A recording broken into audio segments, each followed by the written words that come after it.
Park wiped the sweat from his forehead as he guided his cargo ship toward the docking bay. The massive space station hung in the darkness like a giant metal flower, its arms reaching out in all directions. He had been here dozens of times before. It was just another routine delivery run. Agricultural supplies from Earth to the outer colonies. Nothing exciting, nothing dangerous.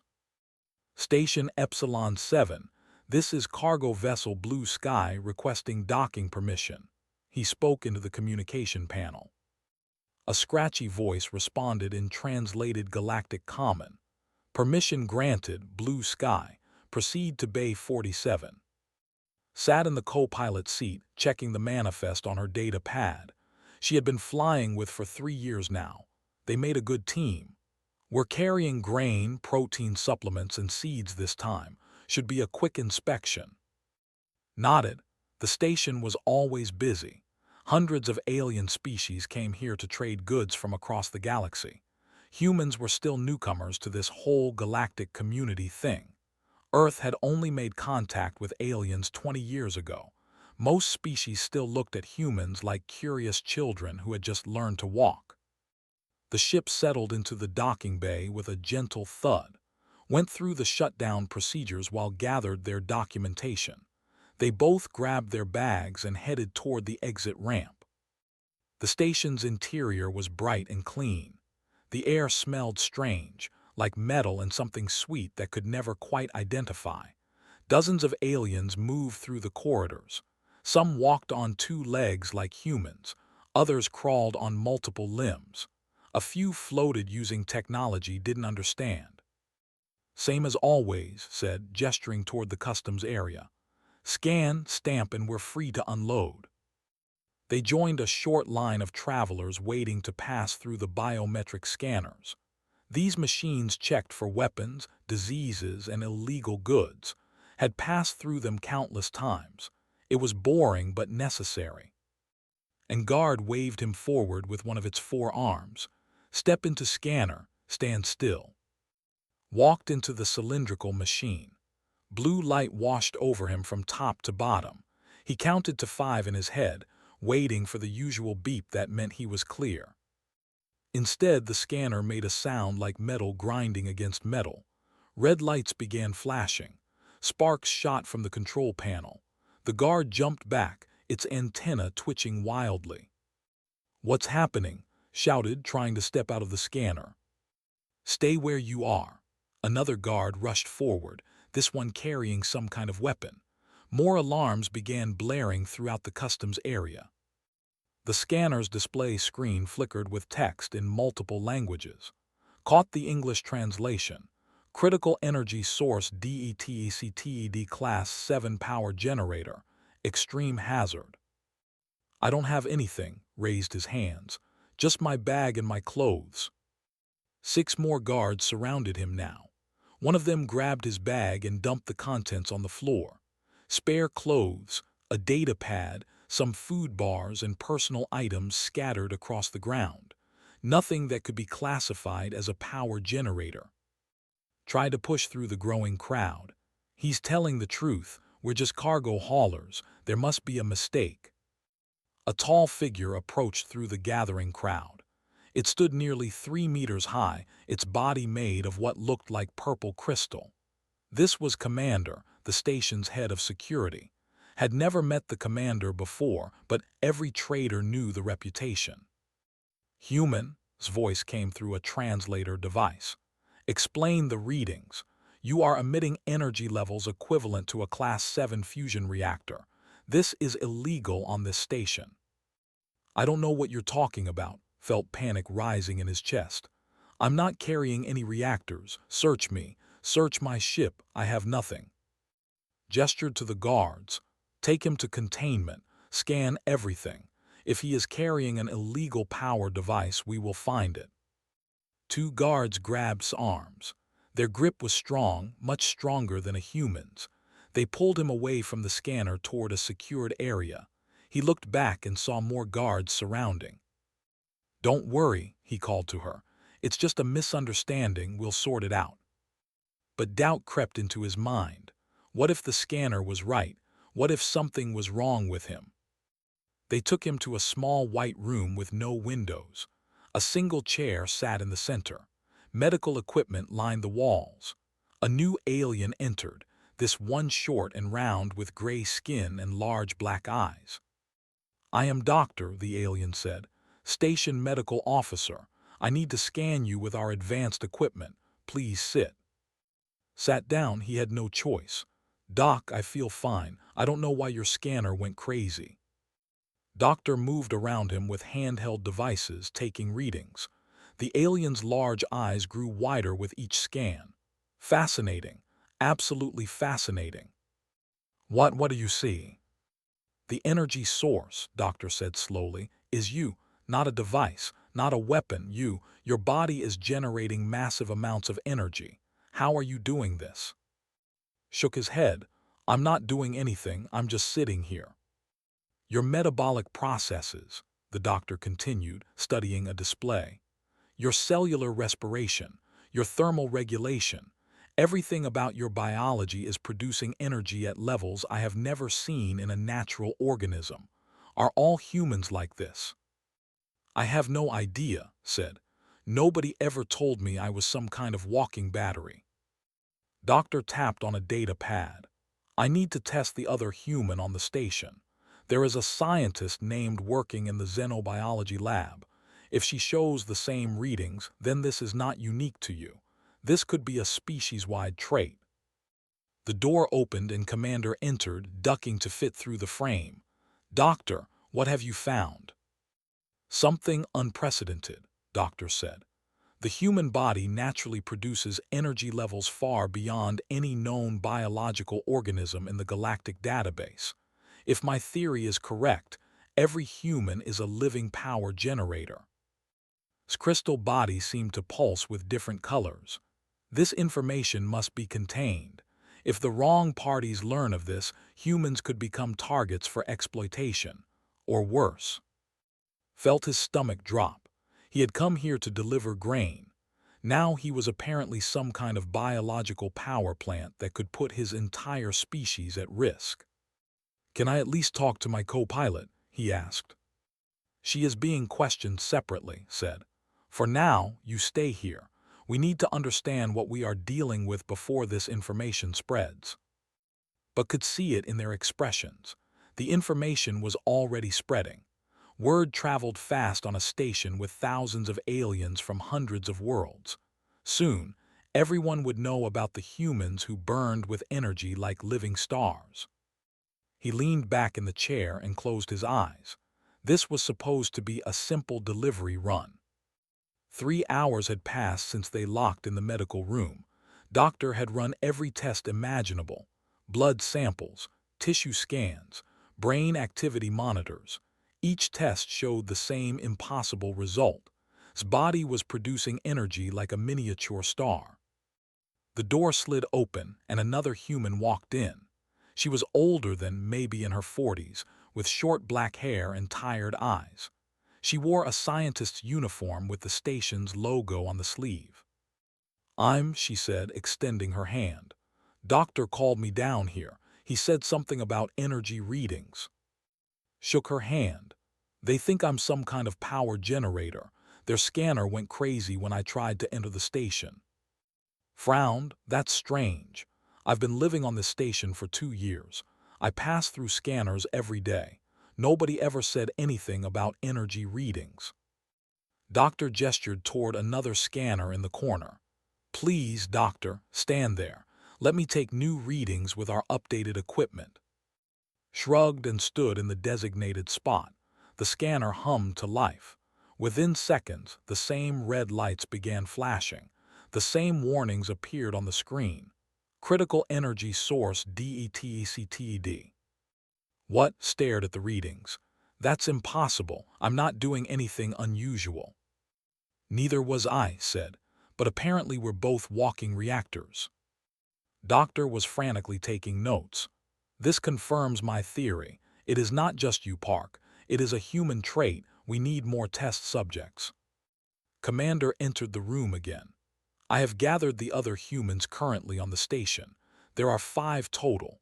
A maintenance worker named Lee and a merchant named Song are waiting outside. Over the next hour, they tested every human on the station. A young man who repaired ship engines, a middle-aged woman who traded in exotic goods. All of them showed the same results: high energy output, massive power generation, like living batteries walking around in human skin. "I don't understand," said, looking at his own scan results. "I feel normal. I've always felt normal." Doctor pulled up a holographic display showing comparative biology charts. "Let me explain what I have discovered. Most species in the galaxy evolved on worlds very different from Earth. Low gravity, thin atmospheres, limited resources. We developed biological systems that are extremely efficient. We use very little energy to survive." The hologram showed various alien species and their metabolic rates. Numbers and percentages floated beside each image. "Your species," Doctor continued, "evolved on a world that by galactic standards is extreme. High gravity, dense atmosphere, abundant oxygen, dangerous weather, aggressive microorganisms. Your bodies had to become powerful just to survive." Leaned forward, studying the data. "So we burn energy faster than other species."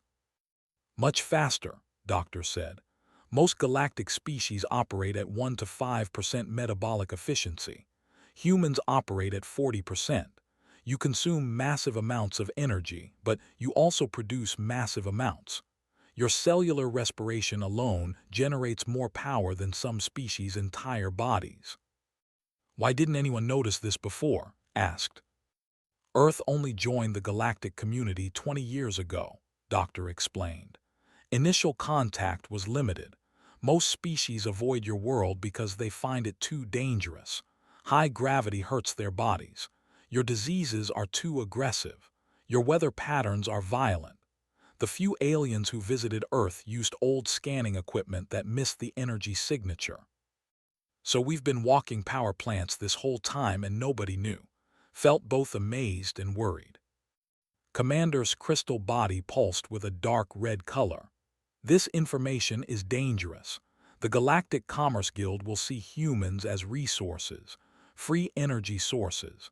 There are colonies that would pay fortunes to have humans powering their systems."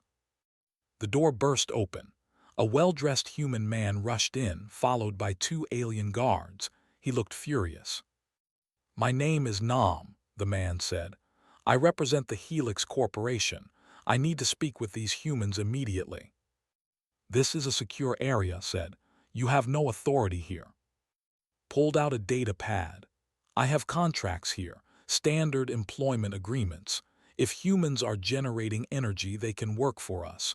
We have colonies that need power. We'll pay them fairly." "You want to use us as batteries?" Stood up, anger flashing in his eyes. "I want to offer you jobs," said smoothly. "Good jobs with good pay. You'll live on comfortable colony worlds. All you have to do is exist near power collection systems. Your natural energy output will help power homes and businesses."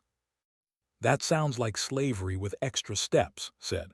She had finally been allowed to join the group. Smiled, but it didn't reach his eyes. "I assure you, everything is legal and voluntary. But the Commerce Guild is already interested. Word is spreading fast. Soon, every corporation and government in the galaxy will know about human capabilities." Felt sick to his stomach. "We're not resources, we're people." "Of course you are," said. "But people need to work. This could be very profitable for Earth. Think of the trade agreements, the technology transfers. Humanity could become very wealthy by leasing out your biological advantages." "Get out," ordered. "This conversation is over." After left, the room fell silent. The 5 humans looked at each other with growing fear. "What do we do now?" asked quietly. Was studying the data on Doctor's screen. "According to this, our energy output isn't just constant. It changes based on our activity. When we're stressed or excited, we produce more. When we're calm, we produce less." "So we can control it?" asked. "Unconsciously, yes," said. Your body regulates it automatically, but that means with training you might be able to control it consciously. Doctor's eyes widened. If humans can willfully control their energy output, that makes you more valuable than any technology. You would be the most versatile power source in the known galaxy. That's even worse, said. That makes us bigger targets. Commander moved to the door. I am contacting Earth's representatives immediately. This is bigger than station security. Your entire species is at risk. The Commerce Guild has powerful friends. If they decide humans are resources rather than people, Earth will need allies. Stood up and walked to the window. Outside, he could see the busy station corridors. Aliens of every shape and size moved about their business. How many of them had already heard the news? How many saw him as a person versus a walking battery? We need to get ahead of this, he said. If we wait for others to define what humans are, we'll lose control of our own future. Nodded, we need to contact Earth, get scientists and politicians involved. This is first contact all over again, but worse. Last time we were just primitive newcomers. Now we're apparently living power generators. Laughed bitterly. My mom always said I was full of energy. I guess she was more right than she knew. Nobody else laughed. The situation was too serious. Somewhere out there in the vast galaxy, powerful beings were already making plans. Plans that involved humans. Plans that saw Earth's people as resources to be exploited. Made a decision. I'm not working for any corporation. I'm not going to be some biological battery for aliens who see me as a tool. We're human beings. We decide what we do with our own bodies. The others nodded in agreement, but they all knew it wouldn't be that simple. The galaxy was vast and filled with powerful forces, and humanity had just discovered they possessed something everyone wanted. Power. The emergency call to Earth took 6 hours to connect through the proper channels.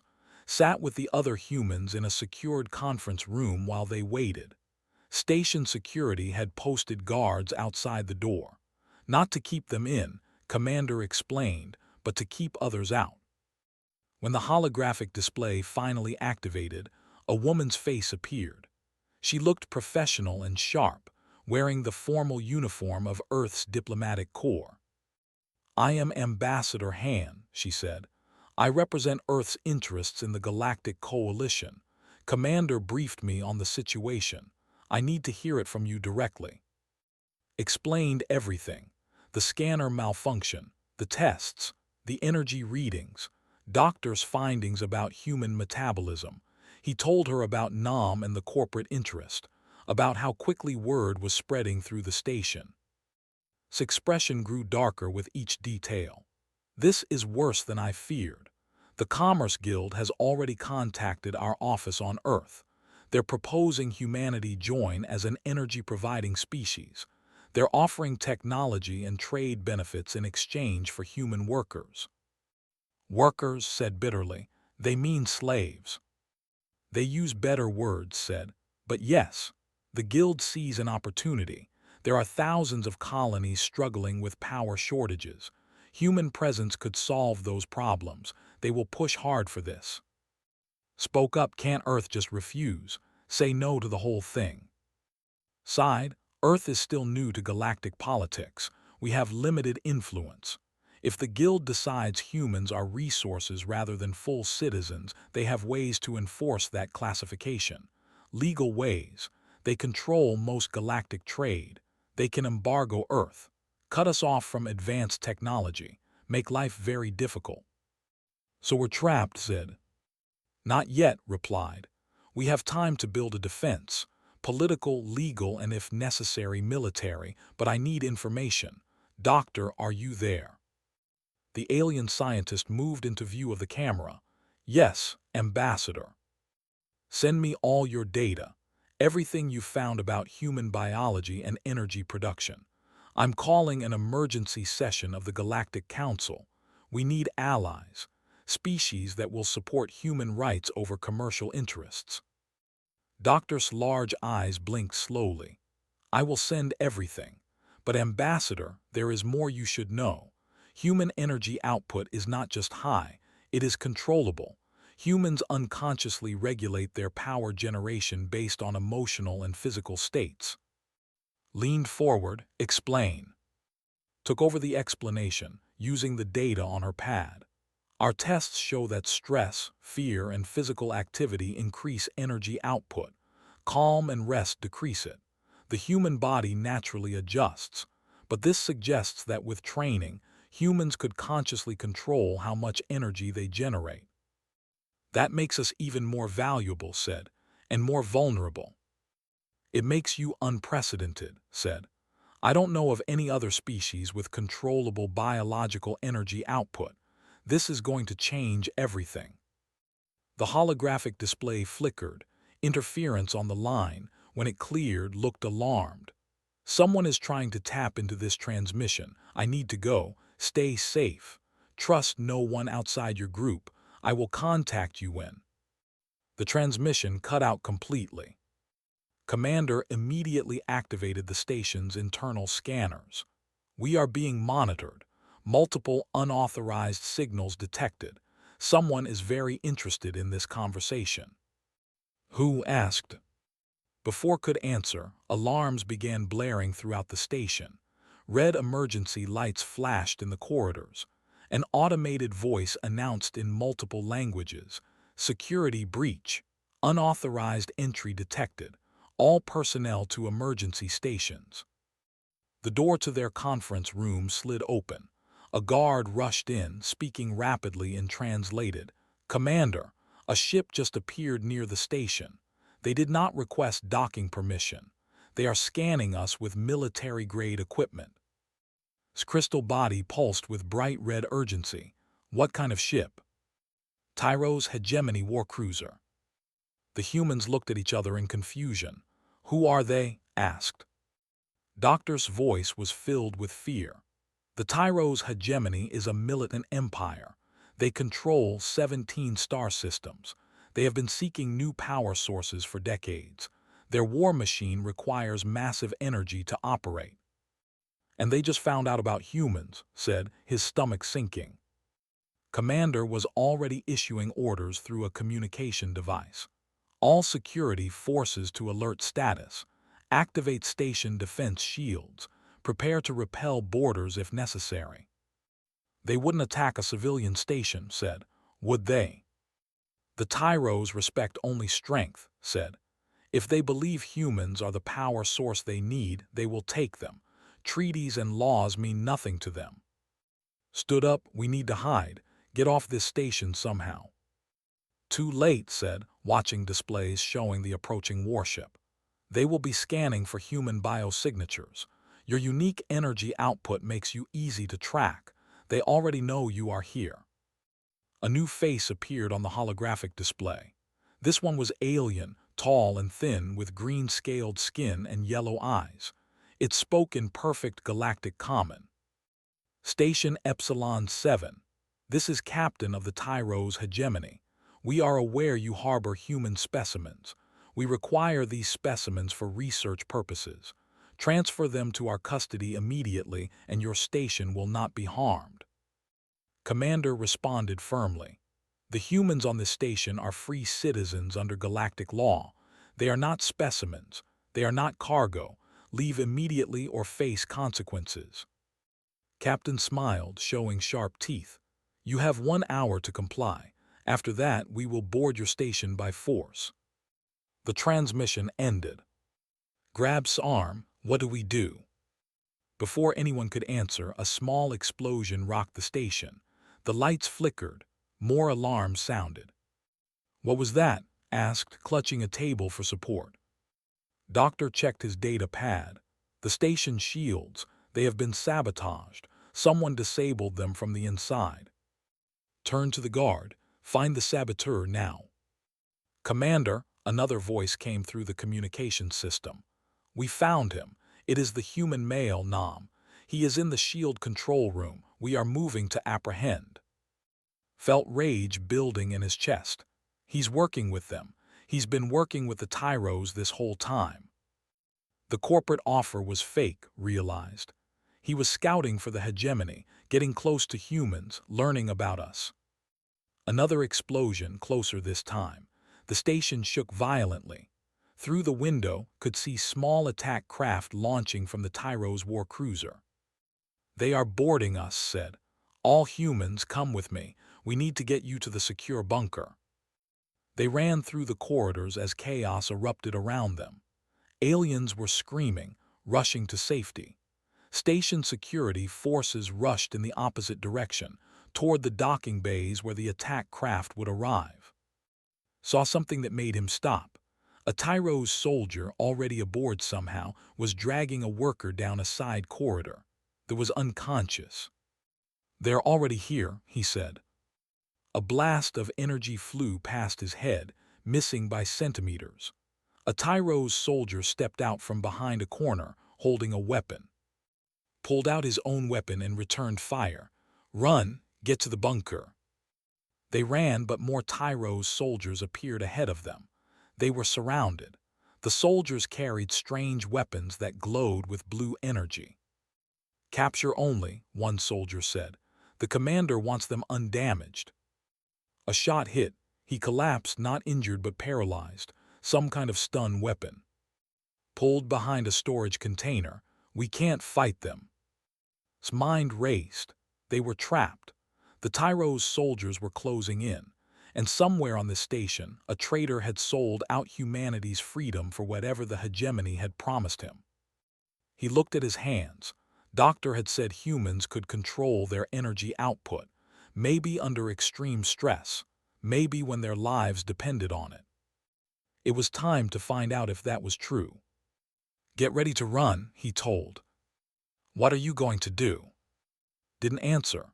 He stepped out from behind the container, hands raised, walking straight toward the nearest Tyro's soldier. The soldier aimed his stun weapon. "Do not resist." Kept walking. He focused on the fear, the anger, the desperate need to survive. He felt something building inside him. Heat, energy, power. When the soldier fired, reached out and grabbed the weapon with both hands. The weapon exploded in a shower of sparks. The Tyro's soldier stared at his destroyed weapon in shock. Smoke rose from the melted pieces in his hands. Felt electricity tingling through his arms, but he wasn't hurt. The energy that had destroyed the weapon had flowed through him like water through a pipe. "Run," he shouted to the others. Didn't need to be told twice.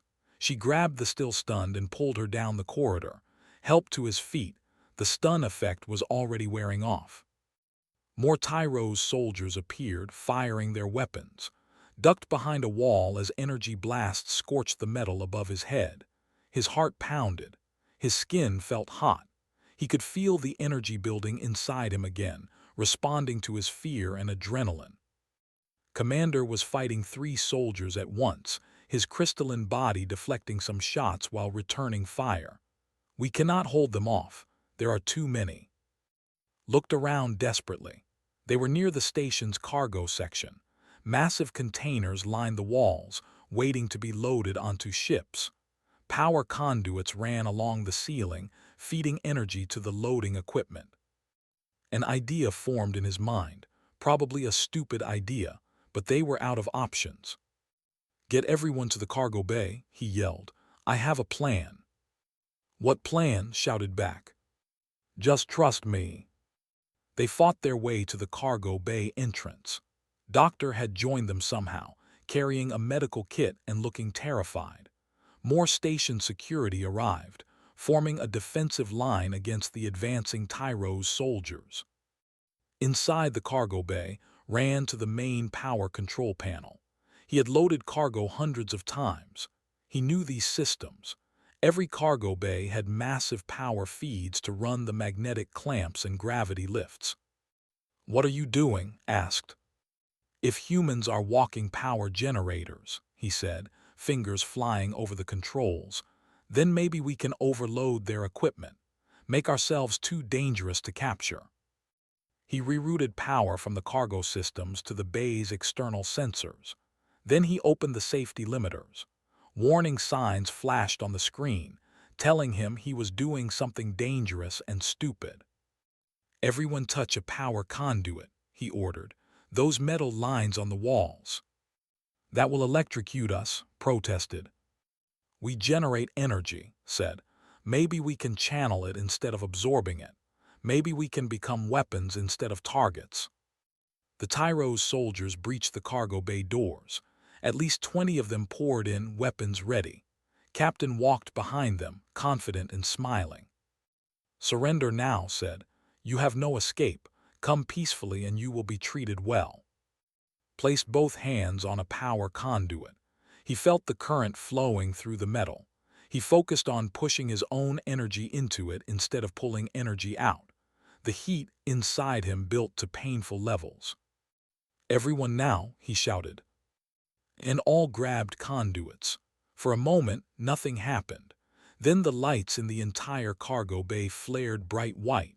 The power readings on the control panel spiked to impossible levels. The Tyro's soldiers' weapons started sparking. Their communication devices exploded. The small electronic implants many of them wore shorted out in bursts of smoke. Captain's confident smile disappeared.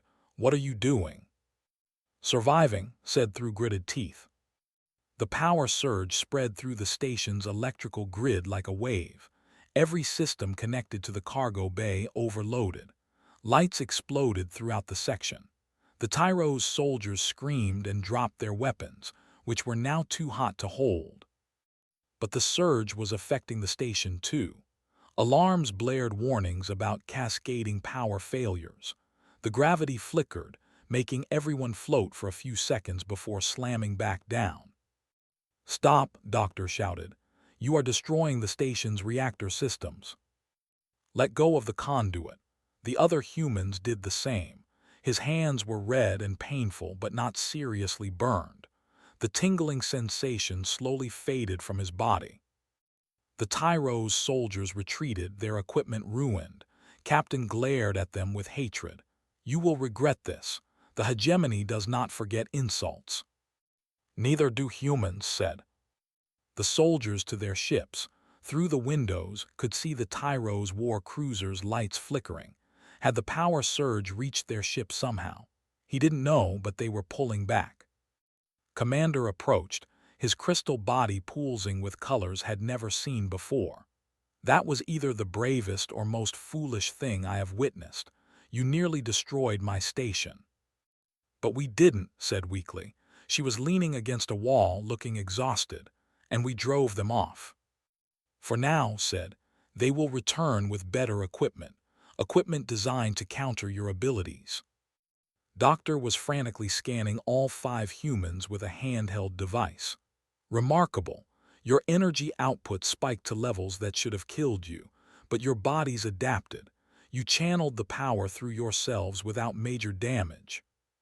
"It hurt," said, examining his own red hands. "But yeah, we survived." The station's communication system crackled to life.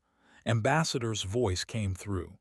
"Station Epsilon 7, this is the Earth Coalition fleet. We are 3 hours away. Hold position. Help is coming." Responded. "The Tyro's hegemony has attacked but been repelled. The humans are safe for now." Understood. We are bringing destroyers and diplomatic support. The Galactic Council has agreed to an emergency session. This attack violated multiple treaties. Felt relief wash over him. Help was coming. They weren't alone. But as he looked around the damaged cargo bay, at the frightened faces of the other humans, at the alien soldiers still guarding the doors, he realized something. This was just the beginning. The galaxy knew about humans now, about their power, about what they could do. Some would want to help them, others would want to exploit them, and some, like the Tyro's hegemony, would want to take them by force. "We need to learn to control this," he said to the others. "What we did here, pushing energy through the station, we did it in panic, but we need to understand it, control it deliberately." Nodded slowly. "You're right. If humans can weaponize their own biology, we're not just targets, we're a force to be reckoned with." Over the next 3 hours, they waited under heavy guard. The Tyro's war cruiser stayed at a distance, watching but not attacking. More alien ships arrived, traders and merchants evacuating the station, afraid of being caught in another battle. Doctor continued running tests with the humans' permission. He discovered that their energy output had increased during the fight.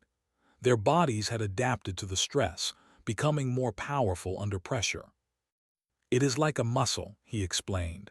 The more you use it, the stronger it becomes, but also like a muscle it can be trained, controlled. When Nam was brought to the cargo bay in restraints, felt his anger return. The trader looked defiant, unrepentant. "You sold us out," said coldly. "I was trying to save you," replied. "The Tyros would have taken you anyway. At least with my help they would have treated you well." "As slaves," said, "as property." "As valued resources," corrected. "Better than what the galaxy will do to humanity if you keep resisting. You think Earth can fight the entire galactic economy. You think your little power trick makes you strong enough to resist." Walked up to him. "We're not resources, we're not property, and we're not going to be anyone's slaves. Not for the Tyros, not for the Commerce Guild, not for anyone." "Idealistic fool," said. "You just started a war." Commander led away to the station's detention center, but his words echoed in his mind. Had they started a war? Was this going to become a conflict between humanity and the rest of the galaxy? Through the window he saw new ships arriving. These ones flew Earth's flags, sleek destroyers with weapons arrays, diplomatic cruisers carrying negotiators and lawyers. The cavalry had arrived. Ambassador's ship docked first. She met them in the cargo bay, flanked by military escorts and diplomatic staff. "You five are heroes," she said. "The way you repelled the Tyro's attack is already spreading through the galactic news networks, but you're also in danger. The hegemony has declared you enemy combatants. The Commerce Guild is pushing for your arrest as destructive elements." "We were defending ourselves," protested. "I know," said, "and so does most of the galaxy. That's why we have support. The Galactic Council is divided. Some species stand with humanity. They see you as people fighting for freedom. Others see profit and power. They want to classify humans as controlled resources." "What happens now?" asked. His expression was grim. "Now we fight. Not with weapons, though we'll keep our fleet ready. We fight with laws and words and politics. We prove that humanity deserves full citizenship rights. That you're people, not resources." "And if we lose?" asked quietly. "Then we fight with weapons too," said. "Earth will not abandon its children to slavery, no matter the cost." 2 weeks had passed since the attack on Station Epsilon 7. Stood in the observation deck of Ambassador's diplomatic ship, watching the massive Galactic Council station grow larger in the viewport. It looked like a city in space, with towers and spires reaching out in all directions. Inside that station, the most powerful beings in the galaxy were about to decide humanity's fate. "Nervous?" asked, standing beside him. She wore formal clothing now instead of her cargo pilot uniform. "Terrified," admitted. "What if they vote against us?" "Then we fight," she said simply. "Like said, Earth won't abandon us." The others were scattered around the observation deck. Was reviewing legal documents with Earth's lawyers. Was practicing meditation techniques that Doctor had taught them, ways to consciously control their energy output. Was speaking with reporters from friendly alien worlds, telling humanity's story. They had become famous across the galaxy. The humans who had fought back. The walking power generators who refused to be captured. Every species had an opinion about them.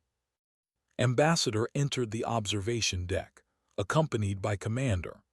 The crystal being had become an unlikely ally, testifying before the Council about the Tyro's attack and humanity's right to self-defense. "The session begins in 1 hour," said. "I need you all to understand what is at stake. The Commerce Guild is pushing for a resolution that would classify humans as Class B citizens. That means restricted rights, required work assignments.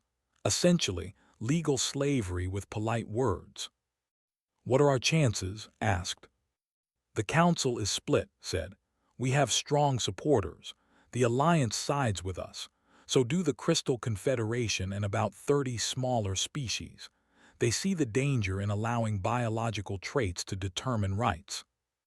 But could hear the unspoken word. But the Commerce Guild controls over 100 member worlds. The Tyro's hegemony has 17. Together with their allies, they have enough votes to pass their resolution. "Unless something changes their minds," said. His voice sounded different, more emotional than usual. "That is why you five must testify. Show them you are not resources. You are people." An assistant entered, gesturing urgently. "Ambassador, you need to see this. It is happening on Earth." They rushed to the command center. Multiple screens showed news feeds from Earth. Massive crowds had gathered in major cities: New York, London, Seoul, Lagos, Tokyo, Beijing. Millions of humans standing together, holding signs and banners. "Humanity is not for sale," the signs read. "We are people, not batteries. Stand with the Epsilon 75. "The whole planet has mobilized," said quietly. "They are showing the galaxy that this matters to every human, not just you five." Felt emotion rising in his throat. He had thought he was just a cargo pilot. Now he represented his entire species. The hour passed too quickly. They boarded a transport to the council station and were escorted to a vast circular chamber. Thousands of aliens filled the seats, representing hundreds of species and worlds. At the center was a raised platform where speakers would address the council. The session began with formal procedures that barely understood: legal arguments and precedents, trade regulations and citizenship classifications, hours of technical discussion. Finally, the council's lead arbiter, a floating energy being that translated its thoughts into multiple languages, called for witness testimony. "The human known as Park may approach," it announced. Walked to the platform on shaky legs. Thousands of alien eyes watched him. Cameras recorded every movement. This testimony would be broadcast across the entire galaxy. "State your case," the arbiter said. Had practiced a speech, carefully written words about rights and dignity and freedom, but standing there, facing the beings who would decide his fate, the practiced words felt empty. "I am not a power generator," he said simply. "I am a person. Yes, my body produces energy. That is how human biology works, but that does not make me a tool. It does not make me property." A member of the Commerce Guild stood to speak. It was a large creature with multiple tentacles, wearing expensive jewelry. "But you could help billions. Your energy could power entire colonies. Refusing to share this ability is selfish." "Would you work for free?" asked. "Would you let others use your body however they wanted? I am willing to help others. Many humans are, but as free citizens who choose to help, not as slaves forced to serve." "The Tyro's attack proved you are dangerous," another council member said. "You destroyed station equipment, caused massive damage. How can we trust you will not weaponize your abilities?" "We were defending ourselves," replied, his voice stronger now. "Armed soldiers attacked us. They tried to kidnap us. We fought back using the only advantage we had. Any species would have done the same." The arbiter's energy form pulsed thoughtfully. "Let the others testify." One by one, and approached the platform. Each told their story. Each explained that they were not resources or weapons, but people who wanted to live freely.